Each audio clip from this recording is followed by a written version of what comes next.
We are now 6 games into the NFL season. A lot of teams' kind of draft profiles are starting to shape up where they're going to be picking in the 2025 NFL draft, maybe who they might be targeting. We're also looking at some of the prospects who have really made a name for themselves this year. Some guys climbing way up the board, some guys falling. We're going to be looking at this 2025 mock draft here, and this is the updated draft order based on their current records in the NFL. So the New England Patriots are on the clock, very first pick here, and they could go in a variety of different directions. Obviously, you're not really looking at quarterback. Drake May is the kind of guy that you do want to build a franchise around.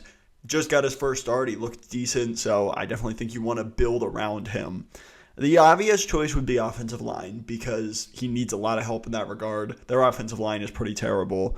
I will say, though, I don't think that Will Campbell and Kelvin Banks are these slam dunk, number one overall pick type of players. If they wanted to trade down and target one of those guys, I would certainly understand it. We're not really doing trades in this mock draft. I'd also understand if they decided to get him a weapon.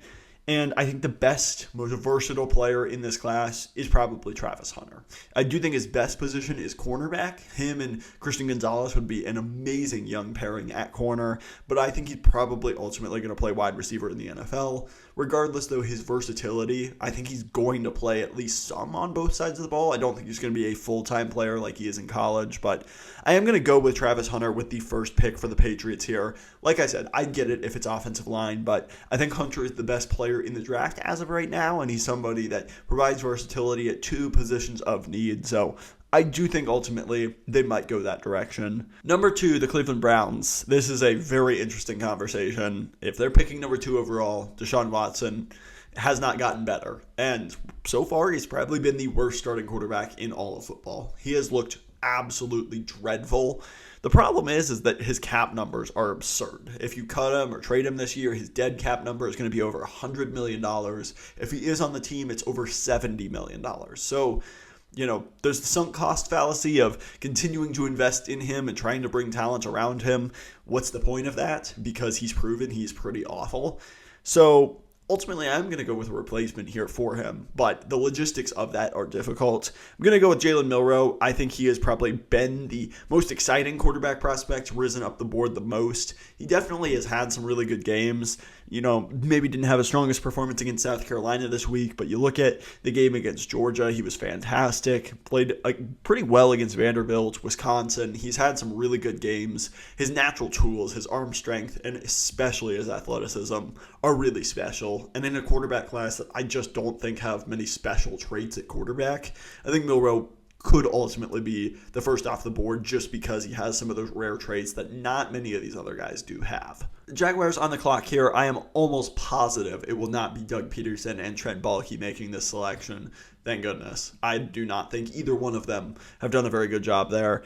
For the Jaguars, I think that you definitely could upgrade the offensive line. You could go with a corner, somebody like Will Johnson. Absolutely, that's a position in need, but you fully committed to Trevor Lawrence already. And, you're paying him big-time money. You need to get him some protection. I think you go with either of the tackles here, Banks or Campbell. I'm going to go with Banks. I think he has a little bit longer arms, which ultimately might help him in this draft process. Campbell is pretty short when it comes to his arm length, which just does matter to NFL teams.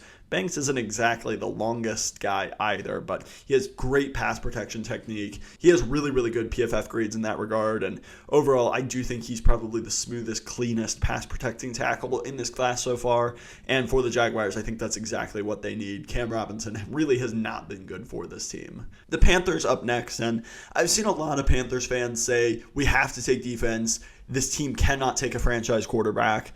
I also just don't really know what the plan is. Dave Canales and his staff are not going to want to go into another year with Bryce Young and Andy Dalton as their quarterbacks. I don't think they have that long of a leash. Tepper hasn't really shown to, have that kind of patience. And they've preached that a little bit more this time around, but ultimately I do think that Canales and his staff are going to feel the pressure to take a quarterback. And I think of these guys, Cam Ward is probably the most intriguing. He's big, he's thick, he's really athletic, he's got good arm. I definitely think he's made some fantastic plays this year, and I fully acknowledge that, yes, the defense is awful. This isn't a team that's ready to contend, but you simply cannot go into next year with Andy Dalton as your starting quarterback. It looks like Bryce Young is pretty much done in this franchise. So I think Cam Ward or another quarterback quarterback is likely to be the pick, and Ward has a lot of the physical traits that you look for as well. He's had a very, very good season for the Hurricanes. I do not think the Rams would be mad at all with getting Will Johnson at pick number 5. They absolutely need a corner. He is a really, really good corner prospect. I think, taking a corner in the top 5, they do have to be really, really talented. Will Johnson is that. He's very instinctual. He's long. He's athletic. Really has kind of all the traits that you look for in a corner prospect. And he's somebody that I definitely think the Rams would love to get their hands on at pick number 5 there.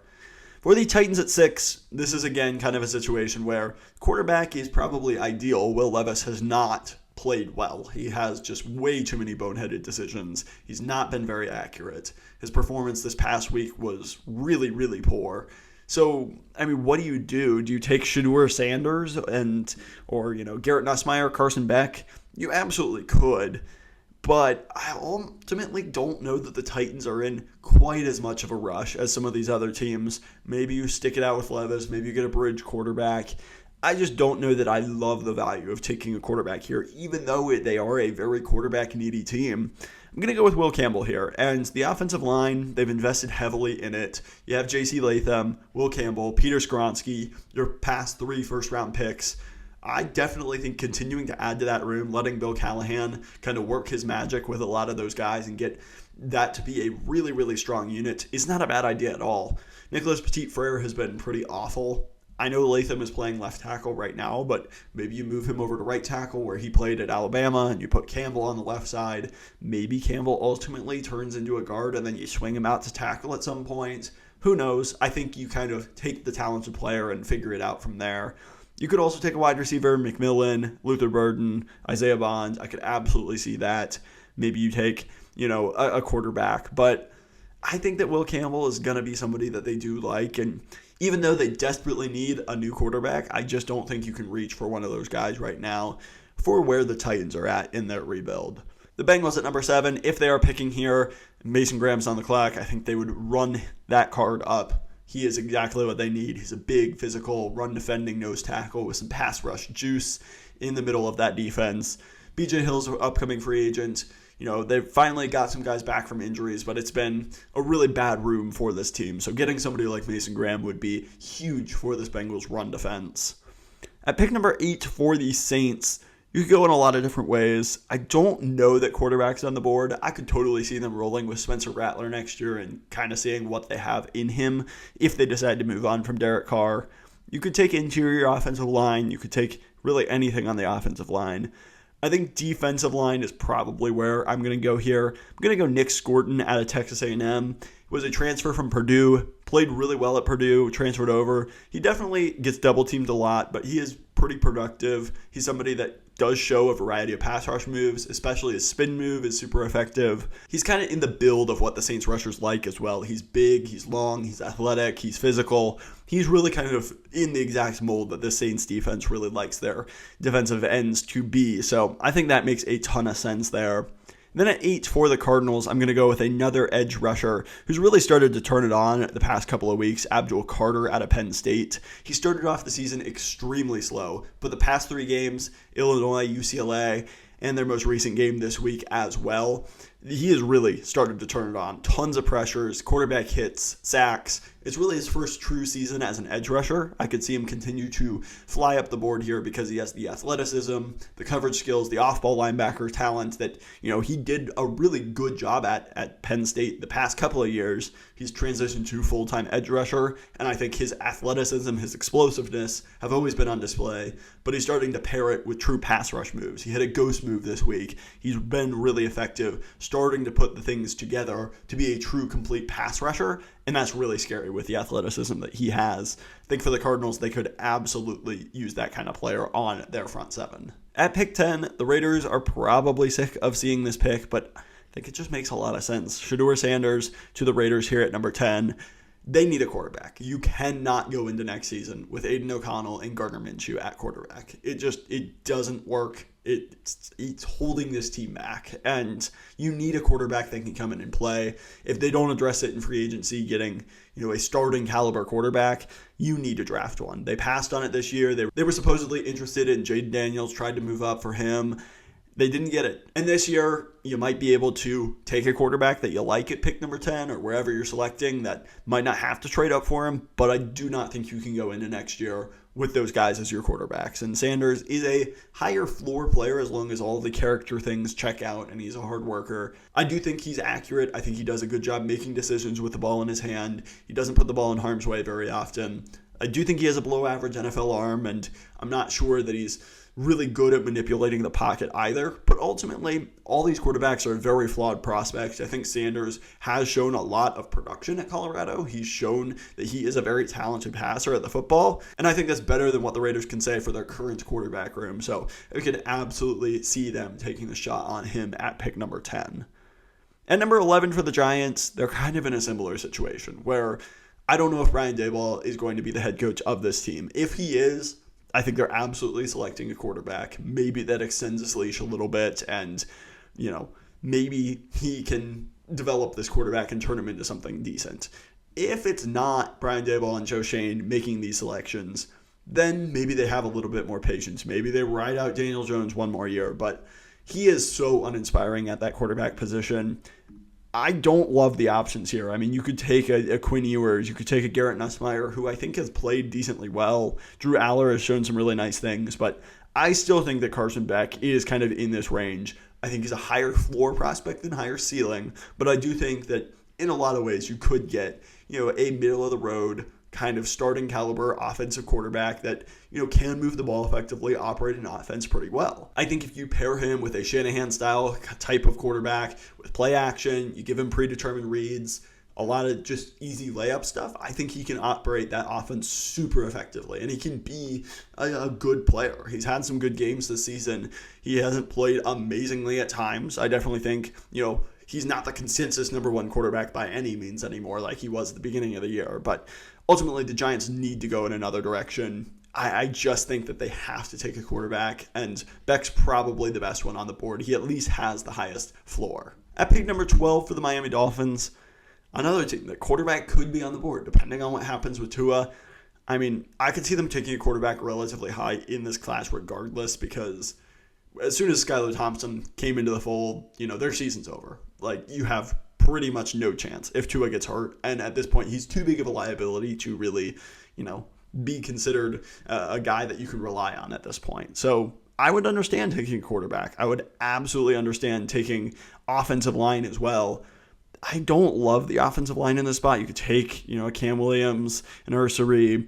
You could take some of those guys, but I just think it's a little early for what the Dolphins are looking for. I think Kenneth Grant, you lose Christian Wilkins. I think getting him, Mason Graham is really good, but Kenneth Grant absolutely deserves his credit as well. He's a big, athletic, run-stuffing nose tackle, but he also can get after the passer. He's very athletic. I think he's somebody that could be a nice replacement for that Christian Wilkins role that they lost this offseason, and maybe it's not the flashiest pick. Maybe you would want somebody on the offensive line or a quarterback, something like that, but I think Grant would be a good pick here at number 12. At number 13 for the Jets, another team that maybe is in the quarterback conversation. Aaron Rodgers, who knows how long he's going to play. You don't kind of have anyone waiting in the wings, but assuming Rodgers is back, which he said he's planning to be, I think you go and get another wide receiver. I think you go and get another weapon. And Tetairoa McMillan is still staring you in the face here. I think he's a better kind of upgrade over Mike Williams, who can't really be relied on to stay healthy and is kind of more of that rental type of player. I think McMillan is a really good, dangerous route runner, contested catch receiver. He's huge. He's like 6'5". He's got kind of the contested catch ball winning ability, but he's also a good route runner. He's got good hands. I think he is a really, really solid wide receiver prospect. And for the Jets to get the first wide receiver off the board at pick number 13 here, I think they'd be pretty happy with that and getting Rodgers another weapon. At pick number 14 for the Seattle Seahawks, this is one that, I was going to have him so high in this mock draft before he got injured. Josh Simmons, the tackle out of Ohio State. He unfortunately did get injured against Oregon. It's likely he's done for the season. I believe it was a knee injury. He was playing so well for Ohio State. I think he was potentially going to shoot all the way up the board, maybe even being tackle 1. So I really liked him. I thought once people dug into the tape, he was going to fly up draft boards. I mean, that tape is still there. Obviously, it sucks that he's not going to be able to put out more tape. He might not be able to, run at the combine and do all that stuff. He's likely not going to be able to do that stuff. But I do think he would be ready for his rookie year at this point. And he's somebody that I think the talent really showed out this year. And for the Seahawks, Charles Cross has dealt with some injuries, but he's been decent. The entire rest of the offensive line is basically a disaster. I think you take Simmons, you kind of figure out the best position and how to arrange these guys. I think he is somebody that is really, really talented and could have even gone higher if he didn't get injured this past week. At pick 15, this is a pick I have consistently made, but I think it just makes tons of sense. Going Luther Burden out of Missouri, such a yak threat. He's one of those guys that you get him the ball in space and he will truly make special things happen. They ran, a jet sweep pop pass to him this week. He took it for over 60 yards and a touchdown. He is just one of those guys that is a truly dangerous runner with the ball in his hands. He has shown some really good deep threat ability. Maybe in years past, they haven't got him the ball as much downfield this year, but I think that for a team with Bo Nix that really wants to get easy completions and allow their wide receivers to run in space, it just makes so much sense for this Broncos team, which desperately needs more weapons, and I think Burden makes so much sense for this selection here. The Dallas Cowboys just got absolutely blown out at home by the Detroit Lions, so they clearly have a lot of issues. I think getting bigger and stronger on the defensive front, being able to, not get run over every single time that, a team comes in with their running game would be huge. But I just don't know if Jerry Jones is going to be able to help himself with Ashton Jeanty, who I do think is a fantastic running back prospect. His ability to bounce off tackles. If you haven't seen this guy play, I mean, you're probably living under a rock or just don't watch college football, but he is probably going to win the Heisman based on how he's playing. He just does not go down on first contact. He is bullying the Mountain West competition that he's facing, but he bullied Oregon as well. It's pretty much against everyone. He is just dominating. His stats are absolutely absurd. His over-under lines crack me up every single time I see them. I think he is going to be a first-round running back for sure. I think he's going to be a top 20 pick for sure. I don't know where he's going to go. The Cowboys make a lot of sense based on their needs. They have nothing at running back, really, but Jeanty is so much fun to watch. I do think he could be the selection for Dallas here at 16. The Eagles up next, they definitely need a pass rusher. It's been a major issue for them this season. They just have not been able to get after the quarterback. I've mocked them Mykel Williams before, but somebody that I do think has fallen, certainly. He hasn't had the production that a lot of people thought he might, is James Pierce Jr. I am still going to say he is a first-round pick with his athleticism, his bend, his ability to rush the passer is really very impressive from an athletic standpoint. The nuances of it need to get better. I think he needs to get stronger. He's not a great run defender, but he has insane explosiveness. There's a reason that he was kind of the consensus first overall pick in the way too early mock drafts over the summer. The guy has ridiculous athleticism and potential. He had really good production last year as well. Hasn't put it together as much this year, but I think that during the combine, the workouts, all that process is going to really allow his athleticism and his talent to shine. I do still think he will be a first-round pick and likely a top 20 pick as well. For the Bears up next, I know everybody's screaming to get Caleb Williams some additional protection, and you could do that. You could take Cam Williams, you could take one of these tackles, but really I think it's the interior that needs help more than anything, and taking some of these guys that early, Tyler Booker at pick 18, is just really early for me. So going to go in a different direction. I'm going to go with Mykel Williams, who I just mentioned, another guy that hasn't had the production that, a lot of people hoped he would. He's a big guy. He's super athletic. You look at his traits, 6'5", 265 pounds. He's crazy athletic. He's very talented. Has definitely missed some time due to injuries. And even when he's out there, he definitely hasn't had the crazy pass rushing profile that you might look for. You can see he hasn't done anything special in the pass rush grade. He's a really good run defender, but the traits are what truly is intriguing. You definitely have to project him at the next level here. The stats aren't all there, but when you look at the talent, he's absolutely somebody that, I could see have a big time rise. Somebody like Trayvon Walker from Georgia that has a similar type of profile. I could see Williams being a player that the Bears like. He's that big athletic defensive end that you can pair with Sweat and have a really talented edge room there. So that's where I'm going to go with pick 18. 19 for the Colts. Benjamin Morrison just came out, is done for the year due to an injury. I don't ultimately know that it's going to be something that keeps him out of the draft process. It hasn't really been disclosed. It's a hip injury, supposedly, that he's likely done for the year. But I still think that from a talent perspective, the Colts getting him at 19 here would be a fantastic pick. The injury obviously maybe makes this a little bit more likely. I think from a talent profile, he should have gone even higher than this. Huge position in need. I think it makes so much sense for the Colts to take him here at number 19. At number 20, this is going to be a pick a little bit off the rails from, what the consensus might be. But he's somebody that I do think has played extremely well and somebody that, I do think the 49ers would really like. And that's going to be Wyatt Millam, the tackle out of West Virginia. You look at his stats here. Look at his grades. 87.5 run blocking grade, an 89.0 pass blocking grade. He's fantastic in zone blocking, which is what the 49ers are so known for with Kyle Shanahan. He's been excellent. Has given up 0 sacks, 0 hits, and 0 hurries in 187 pass blocking snaps. He's been really, really impressive for this West Virginia team. He's gone up against some talented players as well. You look, Abdul Carter. They've got some really talented guys that he's gone up against, and he has done a fantastic job. He does play left tackle. Obviously, that's Trent Williams' spot for right now, but I think Williams is old. He absolutely could be there long term, but I think they could improve over Colton McKivitz. You could look to move somebody into guard. I mean, he's 6'6", 317 pounds. Not sure he's the most, normal guard profile, but I think he could do it.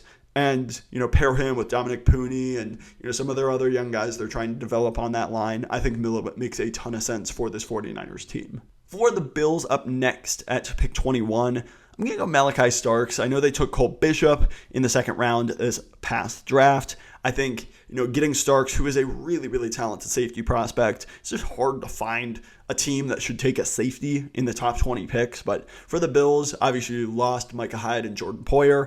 That made this Bills defense so good for so long. I think you get Bishop and Malachi Starks in there. Maybe that's a nice 1-2 duo that could develop into that caliber of safety tandem, and the Bills absolutely could be looking for that. So Starks at pick 21 I think is good value, and I do think it is a position they could look to improve. Damar Hamlin is kind of playing a lot there. It's a good story, but I think you could improve on that spot as well. For the Chargers up next, definitely kind of went with the consensus. You could either go tight end or interior defensive line, I think. They really need to get tougher up front. I think you could also take an edge rusher, one of those, Bosa, Khalil Mack, they might not be there long term. Tui Pelotu, I do like, but they need some other guys there. But I think that, when you look down the board, the best value here is at tight ends with Colston Loveland. Obviously, Harbaugh coached him at Michigan, but I think he is a really talented tight end prospect. He's somebody that could really upgrade the short and intermediate passing game over the middle of the field, which is something that I think this Chargers team really does need. And I do think he's a decent blocker for being a tight end as well. So Harbaugh, Loveland connection, I think definitely makes a ton of sense, and I have them going with Loveland at pick number 22 there. For the Buccaneers at pick number 23, I'm going to go with Donovan Eziruaku, the edge rusher out of Boston College. And if you haven't heard of him before, he's had a crazy productive year. 6 sacks, he has an 86.9 PFF pass rush grade, an 85.8 run defense grade. He is somebody that I kind of highlighted over on my Twitter account, but he is somebody that has a really good length. He's got good athleticism. He's very good at setting the edge in the running game, but he also has a good set of pass rush moves that I really like as well. A 16.9% pass rush win rate. I do think he is a really talented player and playing himself into a first-round conversation. For this Buccaneers team, Joe Tryon-Shoyinka is probably not going to be there long-term. You got, Yaya Diaby and some other guys, but you definitely could add to that room. And I think that he could be a really intriguing piece to add to that edge rush room. The Packers are always a difficult team to mock draft for because they have such specific requirements, but I am going to go with Deion Walker out of Kentucky. He has not had as great of a season as I think a lot of people hoped for, but he is really effective in the pass rush grade. They move him all over the formation. They'll play him anywhere from a 1-tech to a 5-tech. He's all over the place. And, he is still productive. I think he's a decent run defender, but really where he shines is that interior pressure. You look at how big he is. He's 6'6", 345 pounds. He is a rare kind of player on the interior. Devontae Wyatt and some of those guys in the interior maybe haven't done as well as you had hoped for. I think that getting someone like Walker could be a really big addition for this team that I do think is looking to, contend right now. Getting stronger up front would be huge for this Packers team. For the Commanders up next at pick 25, I think it's quite shocking that the Commanders are picking at pick 25 at this point in the season. They've been awesome. Jaden Daniels, and Terry McLaurin have an excellent connection. The offensive line is playing way better than I ever expected. Why not continue to add to the explosiveness and the talent of this offense? I think Isaiah Bond would be so much fun to watch in this offense. You look, he is somebody that has been really productive. 369 yards, 3 touchdowns. He's a true deep threat for this Texas team, for Quinn Ewers and, Arch Manning as well. I think he would really be able to take the top off this defense, provide a deep threat and another wide receiver option. You already have kind of Luke McCaffrey as your underneath slot receiver option, Terry McLaurin as your X. I think Isaiah Bond would be a perfect Z receiver that would be able to be your deep threat, take the top off the defense, and provide that verticality that I think Jaden Daniels can really take advantage of with his touch and placement on his deep balls. The Steelers are another team that desperately need a wide receiver.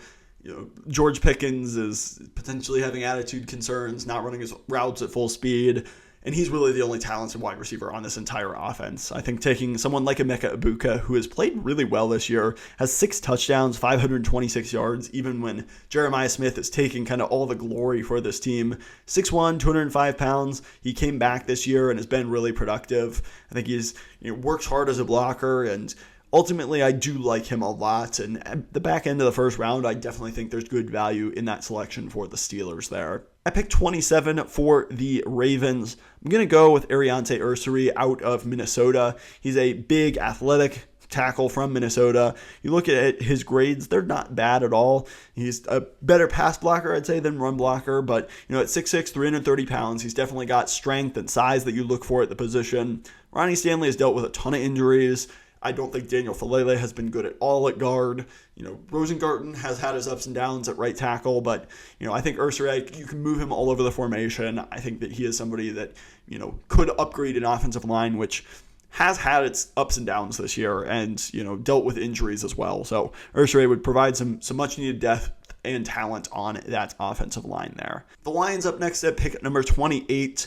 Unfortunately, Aiden Hutchinson went down with a broken tibia injury this weekend, and I do think it is going to highlight the need at edge for this team outside of Aiden Hutchinson, who was on a Defensive Player of the Year, race right now. He was playing out of his mind. I don't think they have a lot of talent at that other edge position, and now they're going to be starting as well. I think somebody like Jack Sawyer would really fit kind of the identity of this team. Has good grades this year. He's really good against both the run and the pass. He's not somebody that I think is, consistently going to be a high-end, double-digit, crazy amount of sacks type of guy, but I think he plays the run really well. I think he's somebody that can be super effective rushing the passer. He's a high-effort player that you can move around the field, especially on obvious pass rushing downs.